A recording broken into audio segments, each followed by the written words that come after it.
Apa, al bir de gönül balası var. Al bir adam bu. Ali Aydan açı. Aydan'ın yerine lan.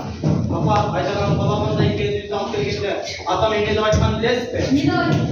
Bala, Peygamberimiz aytsa var. Mağa kıyamet günü ekrandan nafsmenin kelbeyle degen birincisi. Ayağını vardı korudu, göz yaşlıktırdı. Benden şafaat sıra kese gibi. Alemi ikincisi, ayağını jetkilerini korudu. Milatı, göz yaşlıktırdı. Benden şafaat sıra kese gibi. Oşunda bir ekibi bir adamın nafsmenen hangi tip var? Hangi tip? Ay sen de sok çıktın. Üstüne al. Apa, ben hep adam korkman gelim yok. Ben canım onu anlatayım. Korkmanın nasıl ilersin? Korkmadım alayım. Keyifli yok, onda cümlesi var. Süreme düğüç indirar. Alayım. Sen de iyileştir, tutum. Değil mi yapalım? Bak onlar kızına Apa, anı var bulduğu Anı var bulduğu Capsoyu direkt beni alıp gelmedik beni. Ana, andan beri 11 yıl. Anam 11 yaşında. Bana bak. Gelin arkadaşlar, gelin gezin.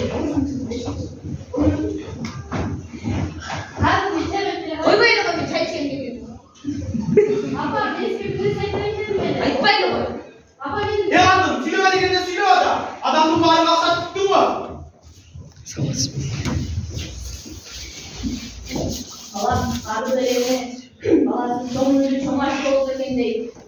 Allah çakal oğlum. Vakti uçaşlarsa kendeyim. Ve sana mükemmel Allah bırakmıyor.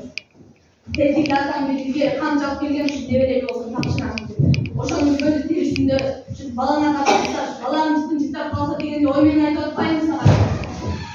Azim ilişki cumhurlarına, bildiğim için çoğu mutlanları koyuyor.